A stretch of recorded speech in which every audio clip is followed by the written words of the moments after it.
We do want to throw out a disclaimer this week. This week's show contains graphic violence against women, rape, and torture. Please be advised. You're listening to Killer, and this is case number 9, the case of the Toolbox Killers.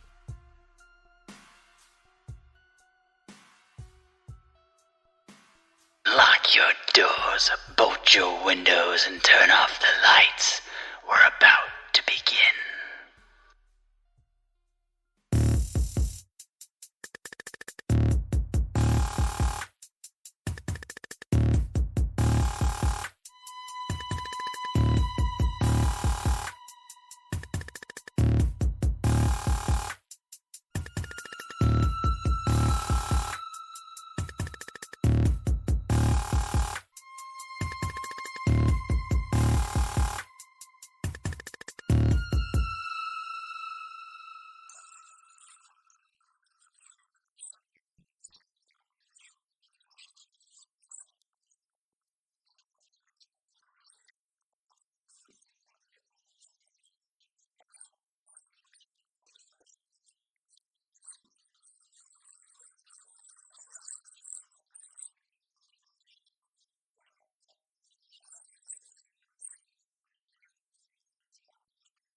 Did you at any time ever use an ice pick? No, sir. You struck Miss Lamp with a sledgehammer. Do you recall the sledgehammer which was introduced? Yes, sir, I recall it. Was that true? No, sir. Lawrence Bittaker, with an IQ of 138, dragged high school girls into his van, then murdered them by twisting a coat hanger around their throat with a pair of pliers. When his tape recording of one murder was played in court, people rushed outside and vomited.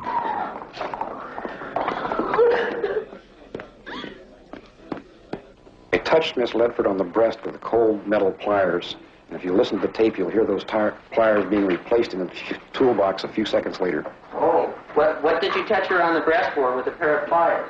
To shock her with the cold metal. I touched Miss Ledford on the breast with cold metal pliers, and if you listen to the tape, you'll hear those pliers being replaced in the toolbox a few seconds later. Oh, what did you touch her on the breast for with a pair of pliers? To shock her with the cold metal. I touched Miss Ledford on the breast with cold metal pliers, and if you listen to the tape, you'll hear those pliers being replaced in the toolbox a few seconds later. Oh, what did you touch her on the breast for with a pair of pliers? To shock her with the cold metal. Lawrence Bittaker and Roy Norris crossed paths in 1977 at the California Men's Colony in San Luis Obispo, California. The pair were both sent there for previously committed crimes. Each of them had a long rap sheet prior to meeting each other and becoming friends. First, we're going to talk about Norris's criminal background. Norris had a long rap sheet for sexually motivated crimes.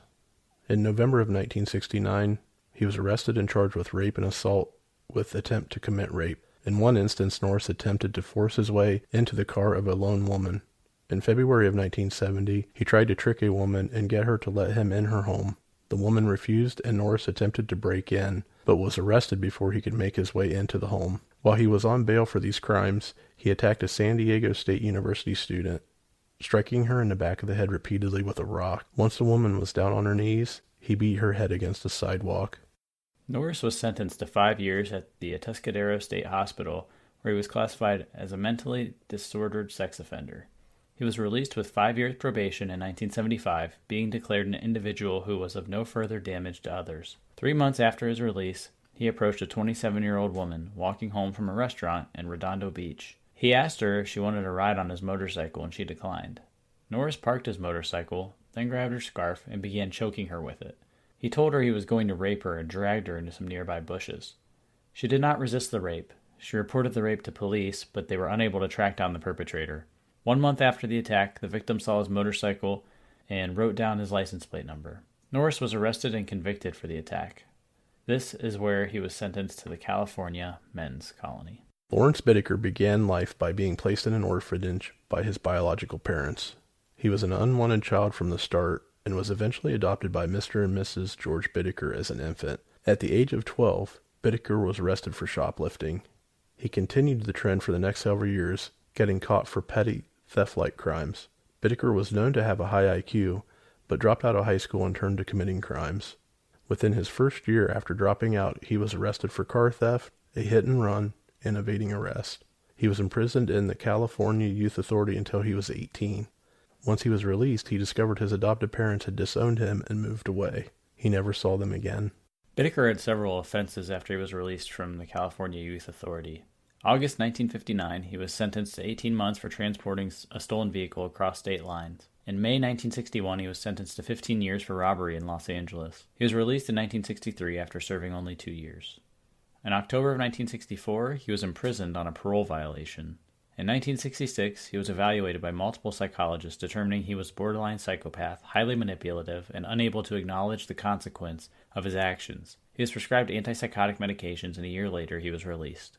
In July of 1967, he was arrested and convicted of theft and leaving the scene of an accident and sentenced to 5 years, but released on April of 1970. March 1971, he was arrested for burglary and sentenced to 6 months to 15 years for repeated parole violations, although he was released 3 years later.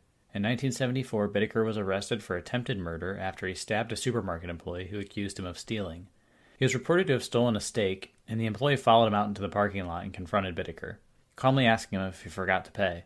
Bittaker responded by stabbing him in the chest. The employee, named Gary Louie, survived the stabbing, barely, and Bittaker was convicted of a lesser charge of assault with a deadly weapon and was sent to the California Men's Colony in San Luis Obispo, California. Bittaker and Norris are pretty bad dudes right off the rip. I mean, Bittaker's rap sheet is quite long. I mean, I just blew through that really quick, but it started in August of 1959. Actually, probably a little bit before that. He was actually only 12 when it started, but, you know, his main list there starts in August of 1959 and goes up through 1974. And for whatever reason, these guys keep getting caught for stuff, and then they just get released within a couple of years, and they just repeat the process over again. Yeah, and the rap sheet that you read off for Bittaker, I mean, it's fairly consistent until you hit 1974. He's mostly arrested for, you know, theft and robbery, things of that nature. And some of the information that I read on Bittaker, that attempted murder in 1974, where he was, you know, stealing food from that supermarket employee, to me that's kind of a turning point for him, because it says that he wheeled it around when that employee approached him and stabbed him in the chest. And the way that I read it, it was almost like it was unintentional, but he had already been evaluated as having, you know, possible, you know, psychotic side to him, highly manipulative or whatever. But I wonder if that incidental stabbing, if it was truly incidental, I mean, that's just what I read, if that set him down this path that, you know, we're going to get into here later in the story about how we see the continual escalation from a young age to this point, but then this is like a breaking point, I think, for at least from what I'm reading in the information. Yeah, it's really hard to tell, from that lens, but it is interesting to think about if that incident is then what kind of transforms him into who he becomes later. The thing with it is, I didn't take away the unintentional nature of that crime like you did. It wasn't premeditated, but it was definitely intentional once he was confronted. But I feel like it has to do with, kind of to your point, this boiling up of all of the stuff that had happened. They'd been in trouble. Well, he had been in trouble many, many times, and he keeps getting released. You're talking from 1959 to 1971. So, he's been, 1974. So he's been, in and out of prison, theft, robbery, those kinds of things. Who knows what circles he's running in? Clearly not good ones, because he keeps getting in trouble. I don't know how premeditated that any of this was in terms of the stabbing, but I'm thinking along the lines of what you were saying is, once he did do this, it may have unleashed something in him he'd been holding back on for a long time. Yeah, that's just a correlation that I drew reading through this, and when we hit that point, and specifically it struck a chord with me when I read about the shoplifting incident where he nearly killed the grocery store employee. They said that he was within an inch of losing his life because he had stabbed him, literally just under the heart. Yeah, I was just going to mention that. Yeah, he did almost murder that guy. And in a way, it almost would have been better if he did. No, I totally agree. When we get further into this story, yeah. For what we know now after researching these guys, yeah, you're definitely right. Yeah, and that kind of sounds callous, but when you hear the events that unfold after this, if you're not familiar with this case, it's pretty graphic. So anyway, I say let's get into it. Yeah. So now we're going to talk a little bit about the friendship that forms between Bittaker and Norris, and then unfold things from there. Bittaker and Norris's friendship began slowly a year after Norris arrived at the California men's colony. Norris and Bittaker became friendly after Norris taught Bittaker how to make jewelry. Bittaker also saved Norris from multiple attacks by other inmates. By 1978, they formed a closer friendship and discovered they both shared a common interest in sexual violence. Norris shared with Bittaker his affinity for watching frightened women, hence his long rap sheet with sexual violence. Bittaker shared with Norris that he had never raped anyone, but that if he did, he would kill them as not to leave any witnesses. Norris and Bittaker frequently discussed plans to assault and murder teenage girls once they were free. They formed a plan where they would kidnap, rape, and murder a girl from the ages of 13 to 19. They both agreed that upon their release, they would meet up again. Bittaker was released on October 15, 1978, and returned to L.A. He found a job as a machinist and made close to $1,000 per week. 3 months after Bittaker, on January 15, 1979, Norris was released and moved in with his mother in Redondo Beach, California. He found employment as an electrician in Compton. By late February, the two had made contact and began to meet up at a hotel and started planning their attacks again. They decided in order to fulfill their plan, they needed a van. They purchased a silver 1977 GMC cargo van. I warned you guys about these vans, which they named it Murder Mac. Following the purchase of the van, February through June of 1979, the pair would pick up over 20 hitchhikers. They never assaulted any of the victims, rather. They were trying to work on a ruse that would help them lure girls into the Murder Mac voluntarily. In addition to testing their ruse, they also tried to find the perfect secluded location to execute on their plan. In late April 1979, they found a fire road located in the San Gabriel Mountains. Bittaker broke the lock that was on the gate and replaced it with his own. Well, we have a van, people. I tell you about these vans. You better be watching these people in these vans. There's just something wrong about you if you have one of these things. And so they buy this van, and then they name it the Murder Mac. Like, how fucking sick are these people? They haven't even done anything yet. They're already naming it Murder Mac. Yeah, they take their plans to the fullest extent. I mean, they have the vehicle, they nickname the vehicle, they find the location, they replace a lock on a gate to an access road that now they only have access to because they can, come and go as they please since they've replaced that lock. So it's crazy the detail that they're putting into this plan. Yeah, and the sadistic thing is, like, they started this in their prison or whatever while they were in prison together, and then like continued to even like think about it after the fact and actually follow through on it. Like, you know how many times you talk to people and you just kind of like, yeah, that'd be a good idea. That'd be great. And then you have literally no intentions of actually doing it. And you just try and say things to just brush people off or kind of ignore them a little bit. And then with no intention of actually carrying out whatever you're talking about. It's just more because you're there in that moment and you're really just kind of passing time. Right. But they, from what we read there, they really formed a bond. And some of the other information I had read too was it almost sounded like Bittaker. He wasn't necessarily in segregation when he was locked up, but they say from the accounts that I read that Norris could possibly be the first friend that this dude has ever had. Like, you know, a close personal friendship type relationship. So, you know, once they bonded in prison and like we just discussed there, it carried on past that. And it sounds like both of these guys got pretty decent jobs out of prison for being arrested and locked up and having so much trouble. They fall into these, you know, at least from what we have gathered, they fall into some pretty decent careers or whatever. They had no aspiration to, you know, have a normal life and work a 40-hour-a-week job, but yeah, it's crazy how these stories twist and turn. Yeah, I know. You hear in the trailer, Bittaker was alleged to have an IQ of 138. You know, honestly, I don't even know what the IQ scale is. Do you know what it is? Like, what's it range from? I mean, he's said to have a high IQ, but I don't even know where it tops out at. I don't either. I would have to look it up. Well, good thing for Google, huh?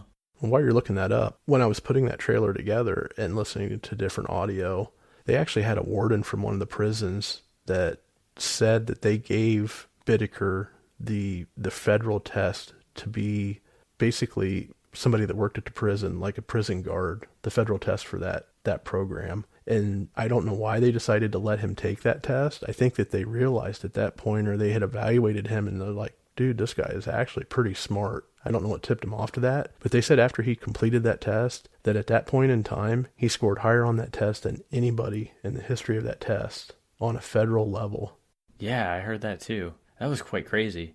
And while you were talking, I was not paying attention to you, and I was reading Google. Just kidding, I was actually listening to you. But the ranges, it goes like this. So 69 and below is extremely low. 70 to 79 is borderline. I'm not sure what borderline means, but it's borderline. 80 to 89 is low average. 90 to 109 is average. 109 to 119 is high average. 120 to 129 is superior. 130 and above is very superior.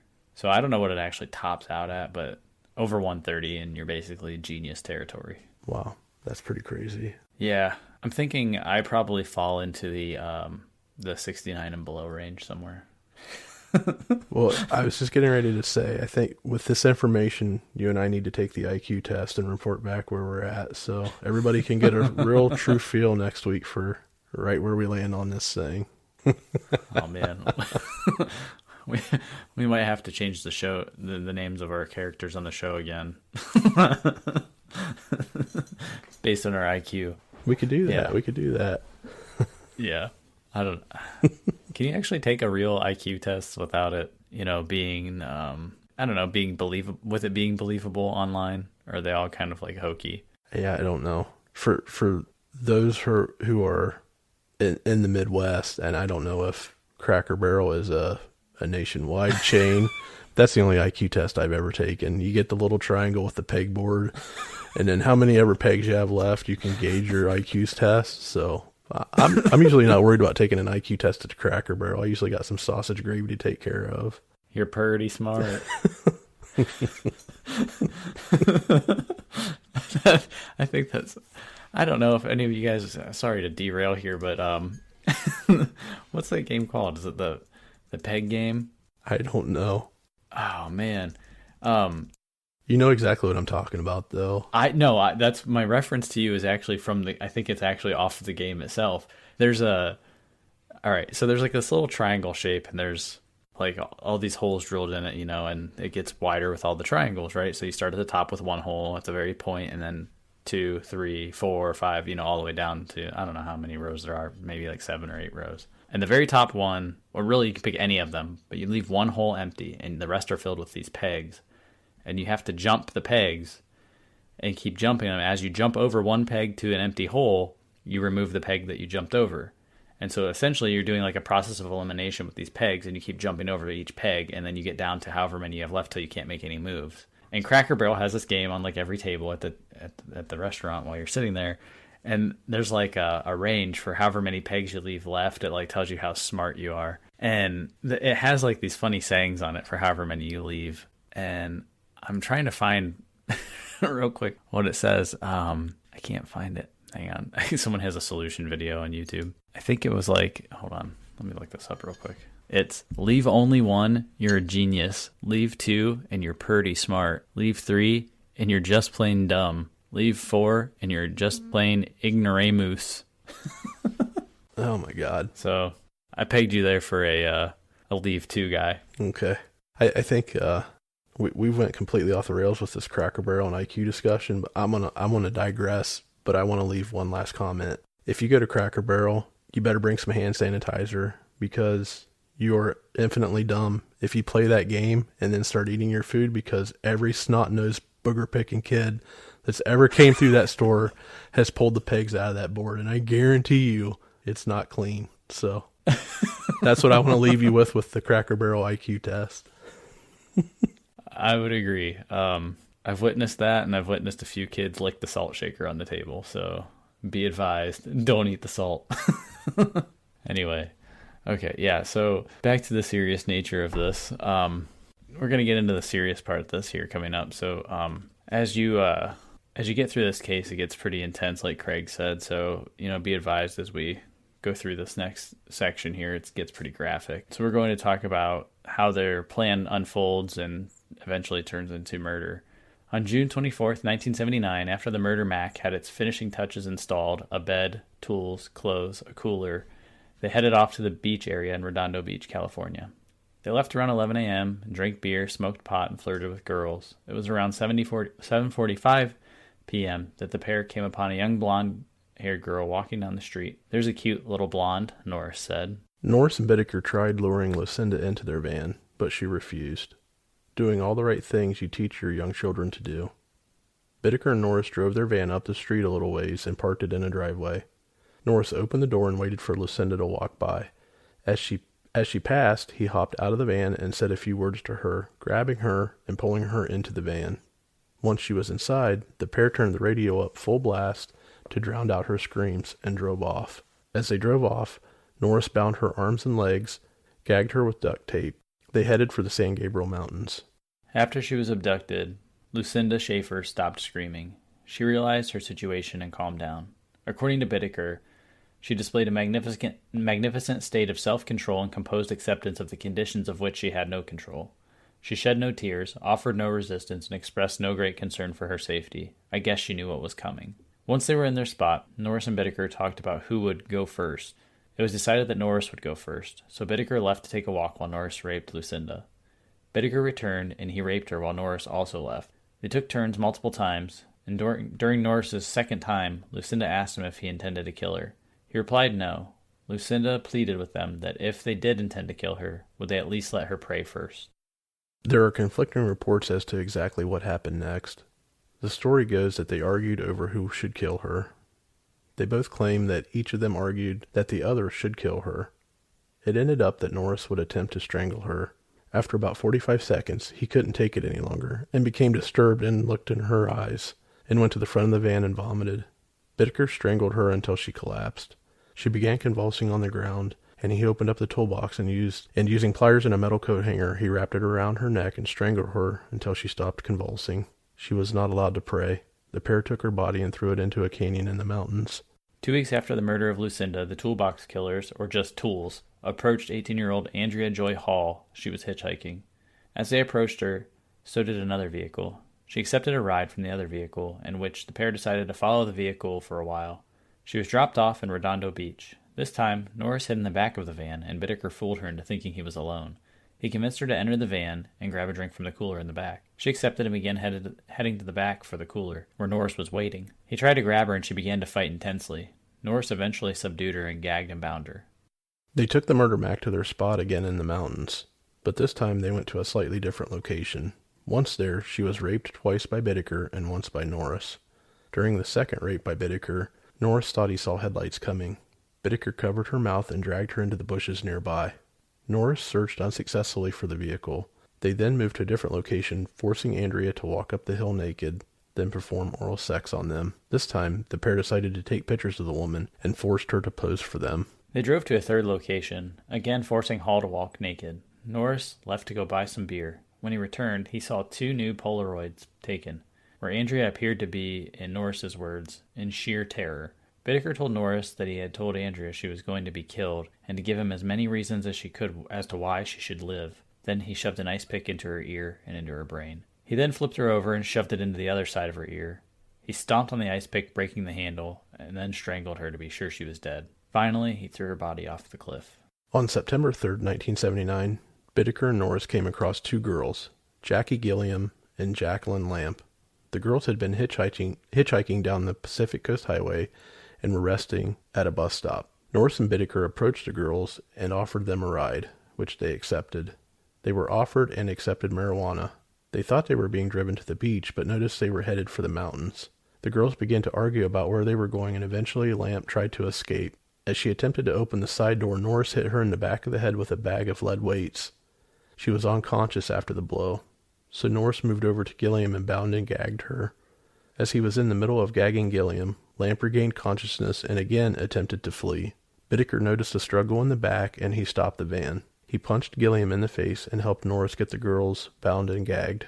I believe here, when this happens, I think there's a bunch of witnesses around, and when she gets out, I think she gets out of the van briefly, and he hits her in the head, and then yells to the witnesses that she was having a bad LSD trip, and then throws her in the back of the van. Just something I wanted to call out. I'm pretty sure that's where this happens. I was going to say, that's interesting that, oh, she's just tripping. Don't worry about it. Okay, on with your day. Yeah, don't worry while I sock this girl in the face and just throw her in the back of the van. No big deal. She's just tripping on drugs. I'm going to beat her ass real quick and throw her back in here. Yeah, perfectly acceptable. Yeah. If I saw that, I'd be like, hey, that's a good idea. That guy, he knows how to keep his women in line. Insane. I mean, people are ridiculous. I mean, can you not? I mean, I can't get over that. Anyhow, we'll continue on. The girls were kept captive for close to 2 days and were repeatedly raped, tortured, bound, and gagged. During this attack, Bittaker and Norris took turns sleeping next to their victims. They also had forced them to take pornographic pictures, and in one instance, Bittaker photographed himself with Gilliam, both nude and clothed. During the first 3 rapes of Gilliam, he recorded himself raping her, forcing her to pretend she was his cousin and encouraging her to express her pain. Bittaker claimed to have buried the tape in a cemetery somewhere, but it has never been found. It was also reported that Bittaker tortured Gilliam by stabbing her breasts with an ice pick and ripping off her nipple with pliers. After almost 2 days of captivity, the girls were murdered. Norris is said to have suggested Gilliam be killed quickly since she was the most cooperative. Norris responded, "No, they only die once anyway." Gilliam was killed with an ice pick through the ear and strangulation. After Bittaker killed Gilliam, he forced Lamp out of the van. Bittaker shouted at her, "You wanted to stay a virgin, now you can die a virgin." He then struck her in the back of the head with a sledgehammer. He strangled her until he believed she was dead, but she opened her eyes. Norris then continued bludgeoning her while Bittaker strangled her to death. The bodies of both girls were thrown over an embankment into the chaparral. It was Halloween night, 1979. Bittaker and Norris approached Shirley Ledford as she was hitchhiking home from a Halloween party near L.A. She accepted a ride from the pair and was offered marijuana when she entered the van. She refused. This time, they went to a secluded street where Norris drew a knife, then bound and gagged her. Bittaker and Norris traded places, so Bittaker was in back of the van as Norris drove. Bittaker tormented Shirley in the back of the van as Norris drove around for over an hour. He slapped and mocked her and also beat her with his fists as he screamed at her to say something. Bittaker continued to torment Shirley, asking her, "What's the matter? Don't you like to scream?" Finally, she responded by saying, "No, don't touch me." Bittaker then started striking her with a hammer and beating her breast with his fists. He also tortured her with pliers in between raping her and sodomizing her. All of this is captured on a tape that Bittaker used to record this encounter. Norris entered the rear of the van, encouraging Shirley to scream, as well as saying, "Go ahead and scream, or I'll make you scream."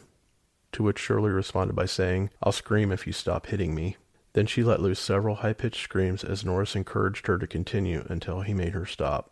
Norris grabbed a sledgehammer. She screamed, "Oh no," as he struck her in the left elbow. She told him he broke her elbow and pleaded not to be hit again. He hit her 25 more times in the elbow before stopping and asking her, "What are you sniveling about?" After about 2 hours of captivity, Norris strangled her with a coat hanger. She didn't react much to the strangulation and died with her eyes open. Bittaker decided it would be a good idea to discard the body on a random person's lawn to gauge the media reaction. They dropped her body in a bed of ivy on a random lawn in Sunland. Shirley's body was found the next morning by a jogger. The autopsy showed that in addition to sexual violation, she died of strangulation. She received extensive blunt force trauma to the face, head, breast, and left elbow. Her genitalia and rectum had been torn partly because Bittaker inserted pliers into her body. Her left hand had a puncture wound, and a finger on her right hand had been slashed. Bittaker would later claim that the tape recording was no more than mere evidence of a threesome and that she was asking to be killed. Okay, so we've covered, several of these murders. There's 5 victims at this point, and they are just brutal. These guys are like the lowest of the low, and just enjoy the sheer panic and love this, like when women are screaming for their lives, like that's what they're getting off on. And I mean, it's absolutely disgusting.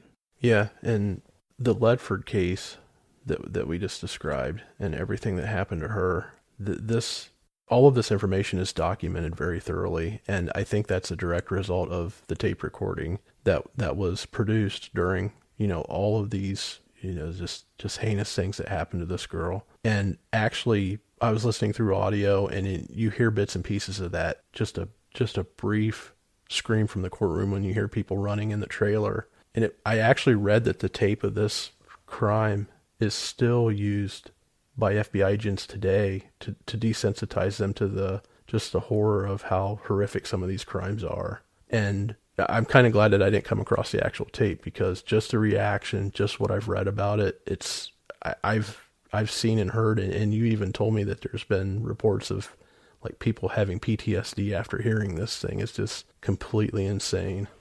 Yeah, and I've heard of the tape's existence as well. I never sought it out. I don't care to listen to that. If I would have come across it just in research, I probably would have listened. I'll be completely honest. I didn't come across it, and I didn't seek it out. So I never really intended to listen to it or anything, but if I did come across it, I probably would have, just out of curiosity, because I've heard a lot of hype around it. And I've also, I've heard some of the similar things that you said. People they listen to this tape and it just changes you. And I believe that one of the prosecutors, and we'll talk about the trial and sentencing here in a minute, but one of the prosecutors said that they had to play this tape in court because you needed to know what these guys were doing. Like you needed to feel for these victims. And he said that like a part of it, just like it touches a part of your soul. Like it takes something out of you almost, and he breaks down crying, I believe, at one point when being interviewed about why he chose to play the tapes. Yeah. And the diagnosis of Bittaker being, psychotic, this happened early on in prison.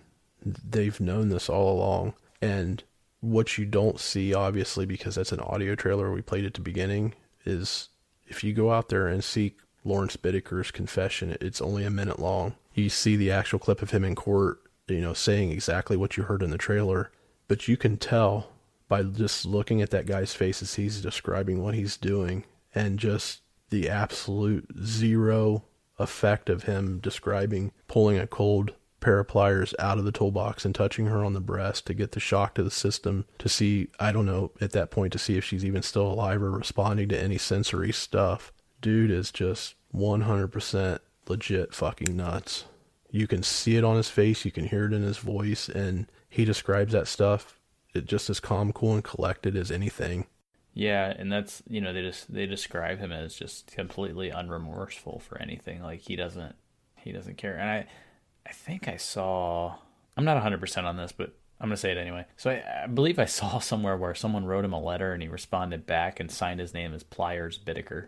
So he's actually, not only the fact that he's a psychopath and enjoys what he did, but he's proud of that moniker. Yeah, exactly. I mean, you do hear about this from time to time with these kinds of people who are so sadistic. They get off on this. This is what their notoriety is from, and they don't feel anything from it. Like, it just doesn't matter to them that they killed somebody. I mean, I can't imagine not being able to empathize with somebody enough to not, want to kill them. Like, I don't know about you, but even like killing like small animals or like nuisance pests and stuff, and like there's always like a tiny bit of me that feels a little bit bad about it. I think the only thing I don't feel bad about when I kill it's bees and spiders.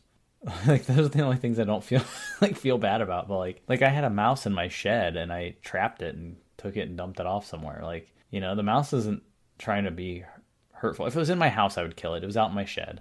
And it was like, it's not trying to hurt anything or anyone. It's just trying to be warm. Right. Yeah. And, you know what I mean? Like, and don't get me wrong.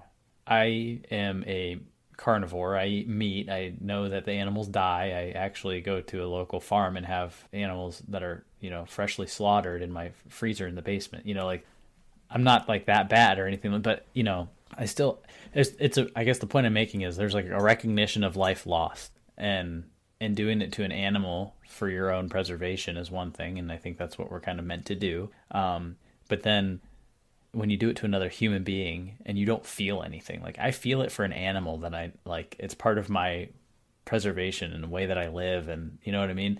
And then just to like, and not to feel that for a person, like, like you're not supposed to kill other people, and then like to not even feel anything. That's just, it's weird. I can't relate to that at all. Yeah. It's zero empathy and zero compassion for a living thing or living person, just like you described. It's completely polar opposite of the way a normal person should think or operate. And that's why I'm saying, when you watch that, just that 1 minute, look, I could only find 1 minute of it, what I played in the trailer of the actual video footage of him during the confession. I would love to have more of that courtroom confession, because that 1 minute confirms to me that this guy is just completely disconnected from reality and the way a normal, compassionate person, just like what you described, should act. This guy, there's nothing there. And I think you could have seen that throughout the trial and throughout his confession, if we could have seen more of the footage. But just that 1 minute, you can see that he's just, there's nothing there. Yeah, it's just empty. And it's weird because there's more people in the world like that. He's not the first, he's not the last. And it's scary. It's really scary. Yeah. And I mentioned the PTSD thing too. And just what you described about, having that weird feeling of having to kill something, even though it's not necessary for your survival or for you to maintain, a healthy existence. The PTSD thing resonates with me, because you think about these people that serve in the military and they get put into a situation where it's a kill or be killed. And I think the biggest player in that PTSD is they cannot disconnect that compassion. They had to kill somebody to survive, to maintain and move on, but they don't accept it. They can't get past what they had to do at that point in time. And that's just what the whole thing that plays, into their mental makeup from that point forward with the PTSD thing. There is no PTSD with Lawrence Bittaker. The guy is just, he's, if there ever was pure evil, I think this guy is a perfect example of it. We're going to talk about pure evil, I'm sure, in many more cases, but this guy is a prime example. Yeah, absolutely. I think that's a good break into talking a little bit about the investigation, the trial, and the sentencing. So because of the nature of this case and the evidence that they had in it, I chose to kind of roll this up into a more of a summary than really diving into the nitty-gritty details of the investigation, the trial, and sentencing pieces, because quite honestly, I think that the details about the five murdered are, enough. Like, you don't need to you're basically rehashing that again, and I think we already covered that quite well. So, I'd say let's talk about the investigation, the trial, and the sentencing right here. In November of 1979, Norris became reacquainted with a friend named Jimmy Dalton, a former inmate at the California Men's Colony. Norris told him about the things he and Bittaker had been doing over the last 5 months, including the details about Shirley Ledford. Dalton consulted his attorney after hearing this and reported the pair to authorities. After an investigation into Dalton's claims, authorities began surveilling Norris. They caught him dealing marijuana, and the dominoes began falling from there. The evidence mounted against Bittaker and Norris Authorities recovered several Polaroids, the tools in Bittaker's van, jewelry belonging to the victims, in addition to the torture tape of Shirley Ledford. The case was open and shut, but the one thing to note was that during the trial, the prosecution played the tape of Ledford's torture. Many jurors left the room and broke down crying. Bittaker was sentenced to death and is still on death row to this day, while Norris was sentenced to life imprisonment with the ability for parole in 2010. In 2009, Norris was denied parole for an additional 10 years. So when you go back and look at the investigation and trial, I mean, there's definitely more detail in there than what we provided, but, again, it's just going through the same thing. And essentially the key here is that Norris, you hear in the very first time that they murder somebody, Norris tries to strangle that woman and he can't do it. He gets a few seconds into it and then he looks in her eyes, and just that look in her eyes just creeped him out, and he just stops and he goes and pukes in front of the van. And then he goes and confides in this guy, Jimmy Dalton. So Norris clearly has some of that empathy, some of that regret and remorse. Like, you can just tell. He tries to convince Bittaker to take it easy on one of the girls and kill her quickly. And there were also times reported where he would be talking to one of the girls as they were assaulting them, and he would reassure them that, hey, everything was going to be okay. In one instance, he wrote down his name and phone number and told the girl he'd buy her a moped so that she wouldn't have to hitchhike anymore. And then I think there was another instance where he does something very similar. He writes down his name and address and stuff, and basically telling the girl it's gonna be cool, we're gonna let you go, and here's some stuff, so you shut up and be quiet. Meanwhile, he does know that Bittaker's going to probably kill these girls, but he can't do it. He gets off on the fear. He doesn't want to kill them. Right. Just those points you made right there are the only things I can think of which even gave him a chance of being considered for parole at any point in time. Not that I say that he should have had that opportunity, and I'm glad he got an additional 10 years. I honestly don't think he'll ever get out, just due to the nature of what happened. I'm kind of baffled as to why Bittaker's still on death row. I would think by this point in time you're out of appeals and the time's up. Other than the fact that he's in California, and historically, from things you see in the media, they're a little bit softer on the death penalty. Not to dig on anybody in California, but that's just my take. Yeah, I don't understand why. I really don't understand why he's still not put down. It's crazy. And, the one thing in the wake of all of this, one of the detectives, Paul Bynum, he was the chief investigator of the murders. He committed suicide in December of 1987. He left a 10-page suicide note, and he specifically referred to the murders committed by Bittaker and Norris as haunting him, and of his fear that they might get released from prison. And I thought that was quite shocking.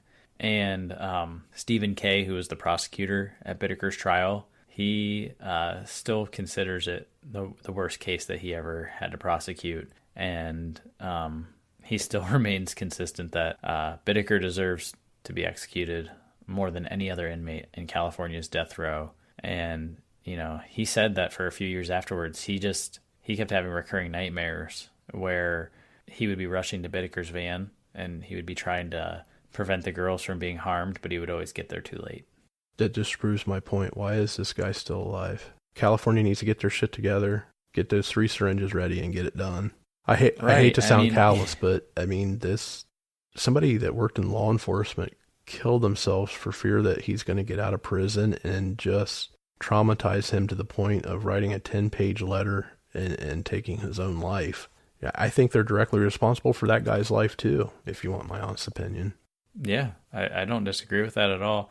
And, meanwhile, Bittaker sits on death row and he's filed more than 40 frivolous lawsuits over stupid shit. And some of it's like he was served a broken cookie and crushed sandwiches by the prison cafeteria.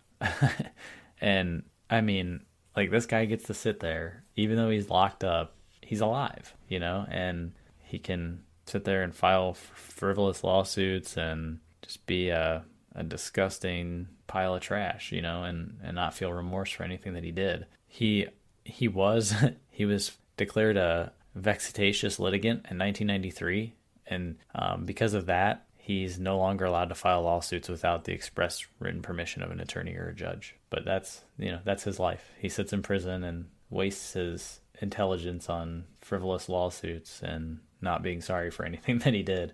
I don't know why he's still alive to this day. I mean, this happened in the 70s, and here we are, it's almost 2020, and he's still alive. There's a side of me that thinks that the California justice system should be remorseful that guys like this are still alive. I know that there's lots of controversy over the death sentence, the capital punishment as a whole, but this is a clear-cut case of where somebody should not be alive today, still, after all these years. No, I mean, you actually have the physical evidence in this case of them committing these crimes. Like, you have Polaroid pictures, you've got the audio of Shirley being tortured, and so it happened, and it was these two guys. There's no doubt about it. And so, from that point forward, I don't understand why they remain alive in prison. I mean, Norris, I guess I can understand sparing him the death penalty just because he was pretty cooperative, it sounds like, and gave a lot of details, which forced Bittaker to give a lot of detail. But I don't think you do that so that they can just go sit and rot in prison. Like, Bittaker needs to be put down. I mean, this dude's just a disgusting piece of trash, and here he is, this tool in prison over here. One half of the Toolbox Killers. He's definitely a tool. I will say that again. And he's garbage. He's a garbage human, and he's just sitting there wasting people's time, and just countless lives he affected. It's disgusting. I can't agree more. I don't know what else to say on this case.